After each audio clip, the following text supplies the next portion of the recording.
Le mot euthanasie vient du grec, ça veut dire belle mort, et c'est exactement ce que je fais. Le patient ne souffre absolument pas, c'est ce que je souhaite pour moi d'ailleurs, partir en dormant. Es un país pionero en la asistencia a la muerte. En Bélgica, la eutanasia está despenalizada desde 2002. Es una cuestión ya aceptada que, sin embargo, en Francia sigue siendo un tema prohibido y polémico. En 2024 se propuso un proyecto de ley sobre el final de la vida, pero su tramitación en el Parlamento está siendo caótica. Muchas personas enfermas viajan de Francia a Bélgica para poder tener una muerte digna. J'ai pu ma vie. Ma vie, déjà, elle n'est plus là. J'ai dû arrêter tout ce que j'aimais bien faire. Donc, ouais, ça sera une libération, ouais.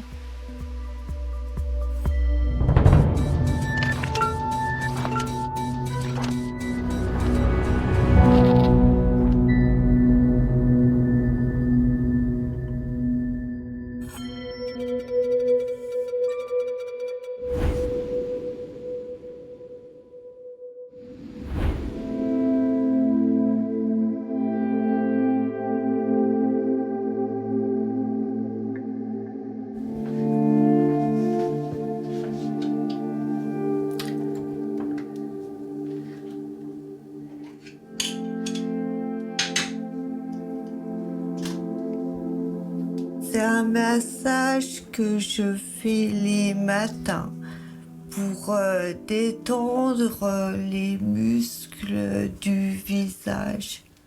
La nuit, ça se contracte, ça se fiche, donc il faut détendre pour que les lèvres remarchent comme il faut, les mâchoires et le cou aussi. Donc, ouais, la SLA me paralyse petit à petit. La esclerosis lateral amiotrófica, conocida por su acrónimo ELA, ha trastornado por completo la vida de Valérie Thierry. Desde su diagnóstico en 2024, esta excomercial de 59 años lucha cada día para ralentizar los síntomas. C'est pas comme un sportif qui va s'entraîner, qui en fera de plus en plus. Nous, on contraint, on en fera de moins en moins. Sabe que su enfermedad irá afectando progresivamente a todos los músculos de su cuerpo. La ELA es incurable a día de hoy.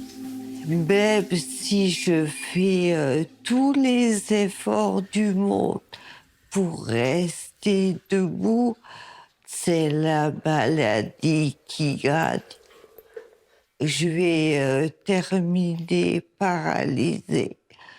J'ai pas envie de me faire laver. J'ai pas envie qu'on me donne la béquille. Comment je vais mourir? C'est ma question. Donc, pour moi, ça sera la Belgique.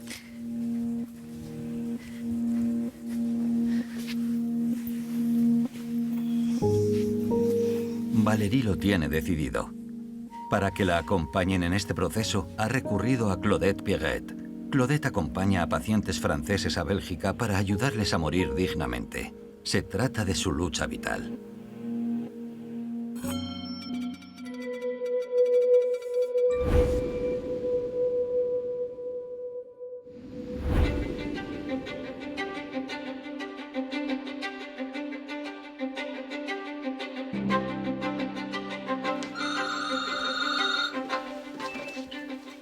Allô? Allô? Oui? Peut-être? Oui? Oui, bonjour, c'est Valérie. Bonjour Valérie. Comment allez-vous? Alors, ça va être tout doux. Oui. Ouais, puis on tombe. Ah, oui. Claudette Pierret trabaja de forma voluntaria haciendo de intermediaria informal con los médicos belgas. Escucha, orienta y organiza las primeras citas. Cada semana recibe varias llamadas como la de Valérie, a veces incluso varias al día. Je me fais un devoir de décrocher chaque fois que le téléphone sonne. J'ai eu des appels tard le soir, tôt le matin, j'en ai eu les dimanches, j'en ai tout le temps parce que le malade, surtout les personnes qui sont seules, pour eux, le temps n'a plus tellement d'importance et ils ne regardent pas si c'est un dimanche ou si c'est un jour férié, ils appellent. Et moi, si je suis là, je décroche bien évidemment. Hein. J'ai de plus en plus de mal à parler. Donc, Ah oui, mais je vous entends bien là. mais je parle très lentement. Écoutez, quand vous voudrez que je vous donne les rendez-vous à Bruxelles, vous me direz. Oui, d'accord. Écoutez, moi je vous souhaite bon courage, je vous dis à bientôt. Merci. Voilà, bonne fin de journée Valérie. À vous. Merci, au revoir. Au revoir. Au niveau de la loi belge, il y a 3 principales conditions. La première, c'est que le malade lui-même demande une aide à mourir. Le malade lui-même, j'insiste bien, et personne d'autre que lui. La deuxième, c'est qu'il soit atteint d'une affection grave et incurable. La troisième, que cette affection entraîne des souffrances physiques ou psychiques inapaisables. C'est à chaque personne malade de décider de sa fin de vie et de prendre ses responsabilités. En estos 13 años, Claudette Pierret ha acompañado a más de un centenar de franceses hasta su último aliento y recuerda a cada una de esas personas. Chaque fois que je passe devant le papillon ou que je fais la poussière sur le globe, je pense à celui qui me l'a offert. Et en fait, c'était lui qui l'avait choisi avant de mourir. Le papillon, pour moi, ça a toujours été le symbole de la liberté. Je veux que chacun ait le choix. On a le choix de sa vie. On a le choix d'avoir des enfants et je ne vois pas pourquoi, quand on arrive en fin de vie, on nous enlèverait le choix de partir comme on veut, en fait.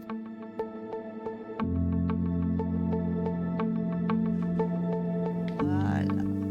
Un barbecue au son chic. C'est pas un barbecue. Allez. Valérie y Gilles se conocen desde que eran niños. Crearon una familia y llevan cerca de 40 años casados. En petit, en deux, ceux-là.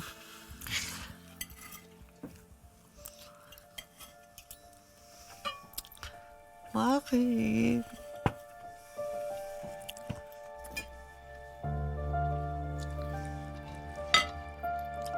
Quand c'est des côtes ou des beefsteaks un peu velus, je les coupe. Normalement, il doit être là à chaque repas parce que je peux faire des fausses routes. Donc, il doit être là au cas où. Je suis redevenue un peu comme un gosse qu'il faut surveiller.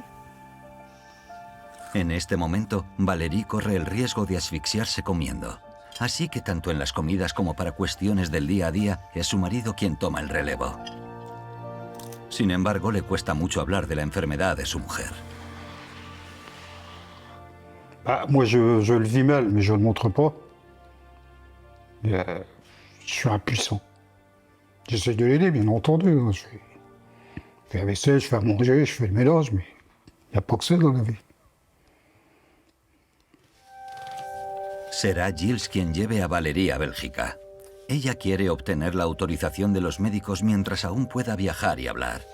Preparar el futuro para tener una muerte digna dentro de varios meses o puede que años, cuando la enfermedad haya avanzado.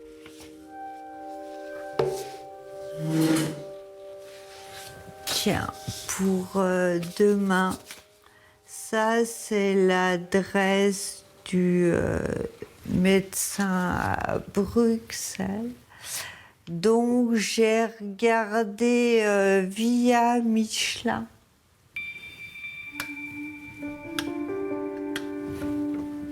Son las 5:30 de la mañana, hora de salir.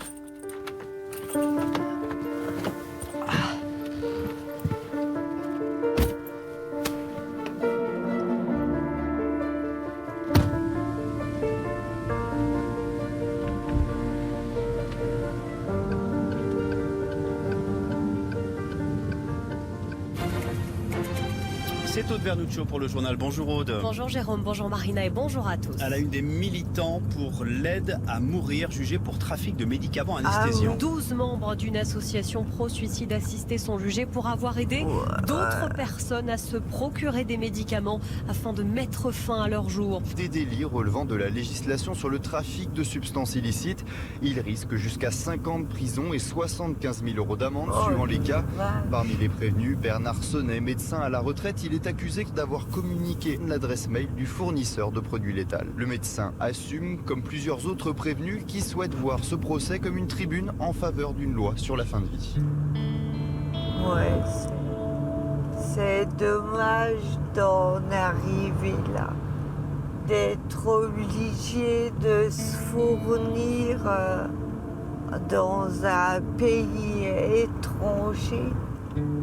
La France est même pas foutue de s'occuper de ces personnes malades. Mais voilà, faire autant de routes que ça, c'est barbant. On s'approche du but. Valérie tiene 2 consultas con médicos belgas para las que lleva meses esperando.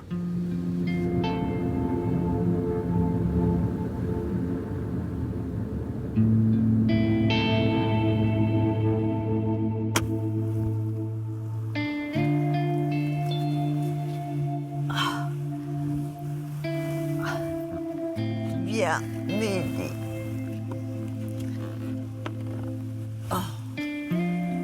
Radio.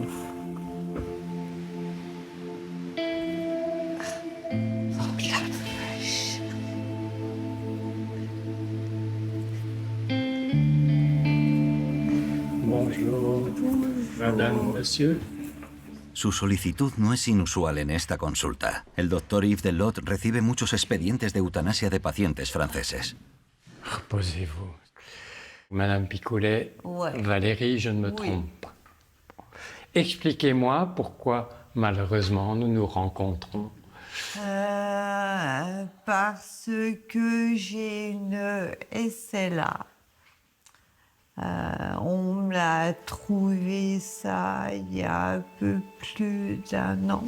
Et maintenant, qu'est-ce qui vous fait? Ça évolue, vous souffrez? Le moindre mouvement qui sort de l'ordinaire, je peux plus. En ce moment, c'est la parole qui devient de plus en plus compliquée.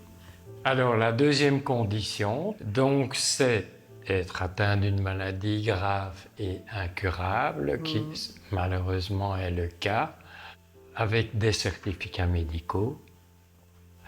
Pour moi, le dossier sera en ordre. Okay. Vous ne devrez plus l'effort de venir me voir. Je me sens soulagée, contente, voilà. Allez, monsieur, courage. Unas horas más tarde, Valérie obtiene una segunda opinión médica. Un psiquiatra ratifica su expediente. Vous ouvrir.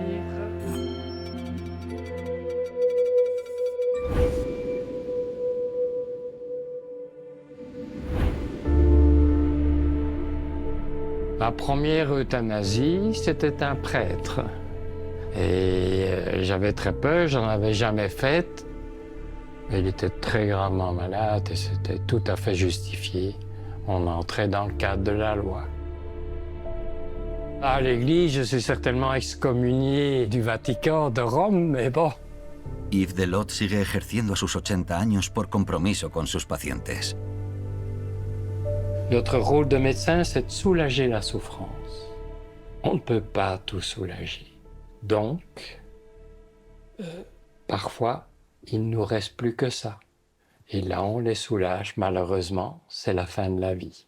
C'est le dernier soin que je me suis engagé vis-à-vis du patient à prodiguer. Muchos pacientes franceses han recibido este último cuidado. En su opinión, el país vecino debe asumir su responsabilidad. En 2024, más de un centenar de personas cruzaron la frontera para acabar sus días en suelo belga, lo que constituye el 90% de las solicitudes procedentes del extranjero. Moi, je voudrais, comme je pense beaucoup de médecins belges, que la France ait une loi convenable. Je suis effrayé qu'un pays comme la France ose encore laisser des gens grabataires, paralysés, faire 1000 kilomètres pour venir jusqu'ici. J'ai fait des consultations devant mon cabinet, dans des ambulances. Je trouve ça épouvantable et inacceptable. Claudette Pierret y el doctor Delot intentan que se abra la mentalidad al otro lado de la frontera. Vienen a este instituto del noreste de Francia para dar una charla en esta clase de último curso de la rama de Derecho para sensibilizar al alumnado sobre las decisiones sobre el final de la vida. Donc, vous ne me connaissez pas, je suis venu l'année passée, je suis le docteur Yves Deloc, je viens de Bruxelles, je suis parti ce matin. Depuis 2002, donc, nous avons une loi qui dépénalise l'euthanasie. La Belgique est inondée de demandes, je crois que Mme Pierret peut le confirmer, de demandes françaises. Et les hôpitaux belges ferment de plus en plus leurs portes parce que pour les médecins, croyez-moi, ce n'est pas tellement facile à faire. On préfère soigner d'autres maladies. Donc, il n'y a pas beaucoup de médecins qui acceptent. Et les hôpitaux, rien qu'à Bruxelles, il n'y en a plus que 2 qui acceptent les patients étrangers. Oui. Pour le cas des mineurs, est-ce que c'est les mêmes conditions d'accès que pour les majeurs? Les conditions sont encore plus sévères. Moi, je préfère ne pas le faire. Mais la loi l'autorise. Il y a très peu, d'ailleurs, d'euthanasie de mineurs en Belgique. Je crois que depuis 2014, ça fait 11 ans, il y en a eu 4 ou 5. En Francia, el proyecto de ley sobre el final de la vida ha suscitado acalorados debates. El texto impulsado en 2024 es mucho más restrictivo que la ley belga. Fue aprobado en primera lectura en mayo de 2025, pero el Parlamento francés aún no ha dado su última palabra. En este contexto, el profesor de esta clase de último curso propone a sus alumnos que redacten su propio proyecto de ley, con el objetivo de estudiar los ejes del debate y que se pongan en el lugar de los legisladores. Déjà bonjour, mesdames et messieurs les ministres. Donc, je voudrais commencer par dire que nous sommes dans un État qui prône la liberté et nous n'avons toujours pas de loi qui laisse le choix à chacun de la fin de sa vie. En este simulacro de Asamblea Nacional, cada alumno debe defender el punto de vista de una postura política que se le asigna de manera aleatoria. La France, phare des droits de l'homme, phare des droits humains, est maintenant en retard d'une dizaine d'années sur ses voisins européens. Cela ne peut plus durer. Nous devons lever le doute sur la fin de vie de nos concitoyens, notamment en leur laissant le droit de mourir dans la dignité chez eux. Je pense qu'il est préférable de privilégier la médecine plutôt que de mettre en place un abattoir. Nous vous proposerons des amendements pour chaque article et des amendements qui seront dans nos idéaux et qui permettront de faire un projet de loi ouvert à tous les Français, j'irai même encore plus loin, ouvert à tous les résidents de notre chère nation. On entend derrière justement que les débats sont vifs. On pourrait de prime abord croire que la jeunesse n'est pas forcément concernée ou concernée en tout cas de loin par le sujet, mais bien sûr qu'elle est concernée au premier plan déjà sur le plan émotionnel, lorsque ça concerne leurs parents ou aussi leurs grands-parents par exemple. À présent, notre double projet d'ordre relatif à l'accompagnement du bien-être de la maman.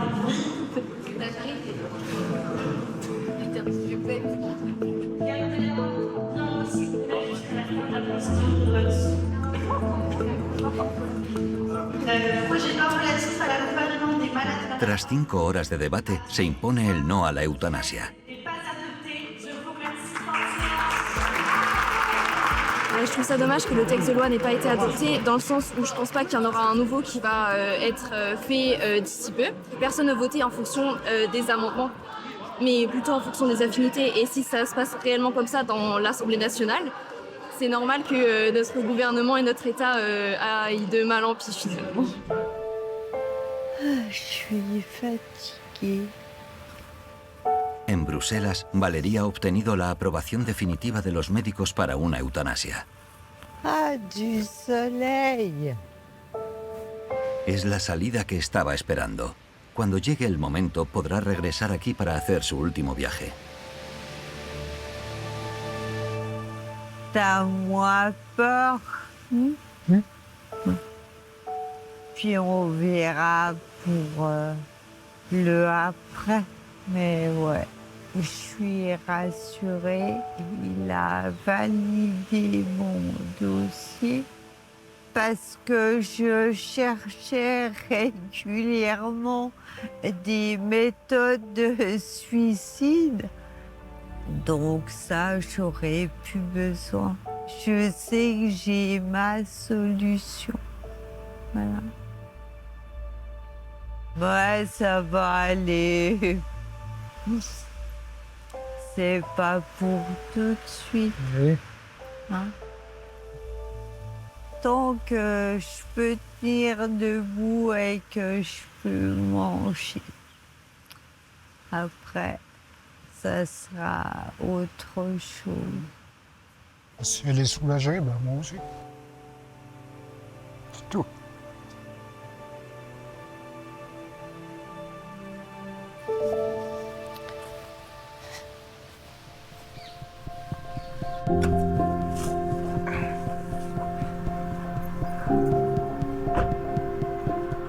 La víspera de una eutanasia, el doctor Delot se acerca a visitar a su paciente por última vez.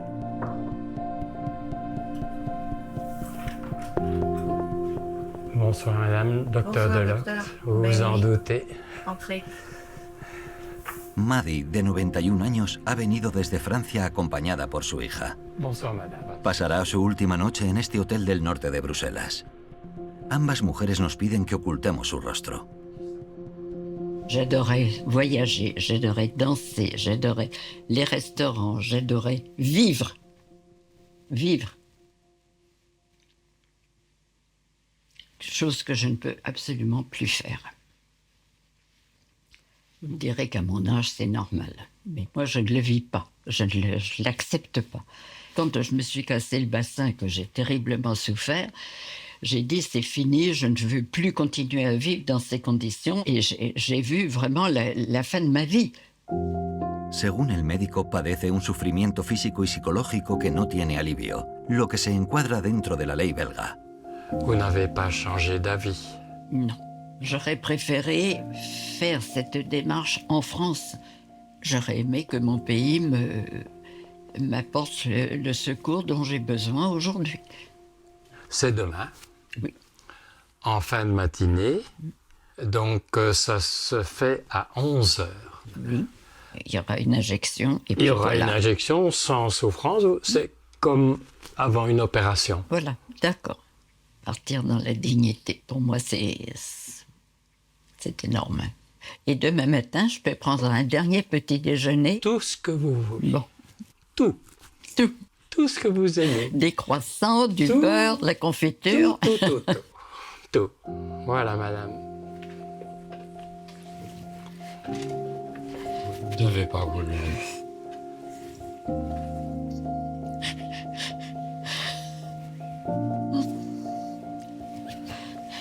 Allez. Même les médecins pleurent parfois. Allez.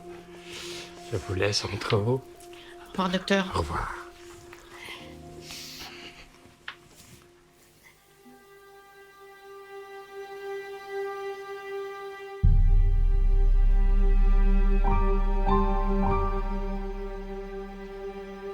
A la mañana siguiente, en este hospital de la región bruselense, todo se ha preparado al detalle para recibir a Maddie. Ella accede a que la acompañemos hasta sus últimos momentos.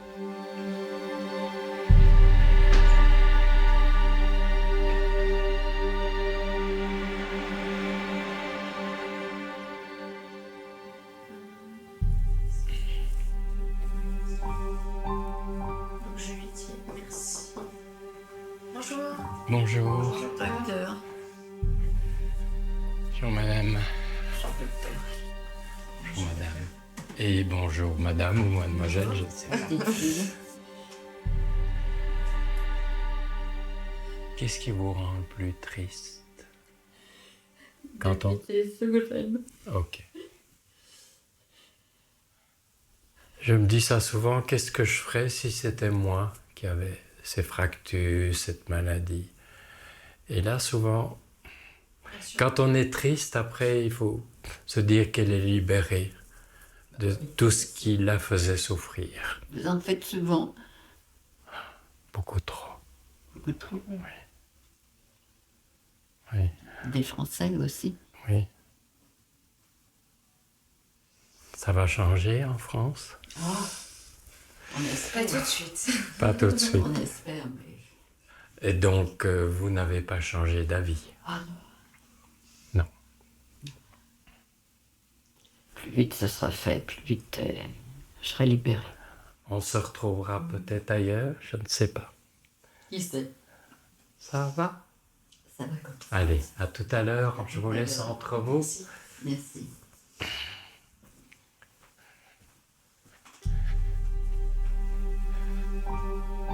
Al doctor Delot lo acompaña otro médico, Wim Distelmans, profesor de medicina paliativa.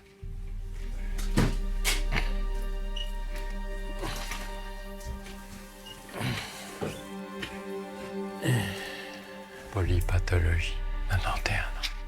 Fracture du bassin, des vertèbres. Ok.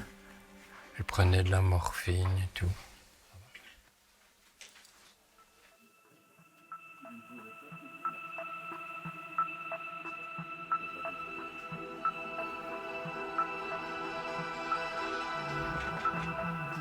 Oui. Nous sommes là, avec le professeur Distelmans, madame, sa fille, sa petite fille. Voilà, si vous êtes toujours d'accord, nous allons nous mettre du côté de la perfusion. C'est quand vous voulez. Allez-y le plus tôt possible. Oui?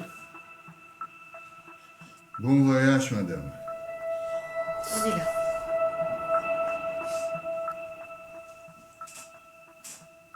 Il n'y a eu aucune souffrance. La patiente s'est endormie en moins d'1 minute.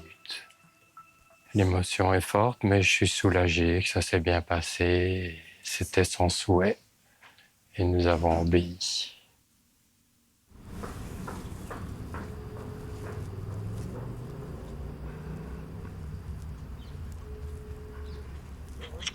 Lolo? Oui, voilà. Donc je sors de l'hôpital et tout s'est bien passé. Allez, ça va, t'es pas trop stressé, ça va? Ça n'a pas été trop difficile? Non, ça s'est bien passé. C'est toujours le plus triste, c'est la fille et la petite fille qui sont en pleurs. Ah oui, ok. Oh là là. Et voilà. Oui, c'est dur ça. C'est dur. Et sa fille reste ici jusqu'au vendredi. Ah oui, pour récupérer le... Oui, toute seule dans un hôtel à Bruxelles. Voilà. Oh là là. Oui, voilà. Mais en tout cas, c'est magnifique ce que tu as fait de toute façon. Allez, gros bisous, à tout à l'heure. À tout à l'heure. Oui. Oui, ciao, ciao.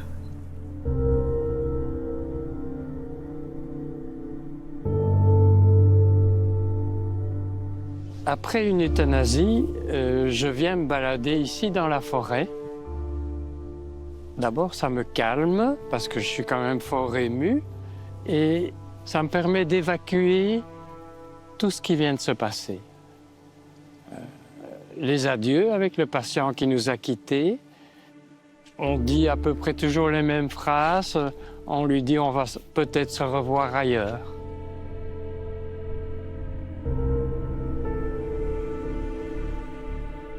On ne s'habitue jamais. C'est quand même donner la mort, c'est le geste ultime. La charge émotionnelle, quand on fait ça, après 50 années de pratique, ça reste la charge émotionnelle la plus forte. Para no pasarlo mal, el doctor Delot quiere limitarse a una eutanasia por mes. Pero las solicitudes no cesan. De hecho, el número de franceses que han recurrido a la eutanasia en Bélgica se ha duplicado entre 2022 y 2024.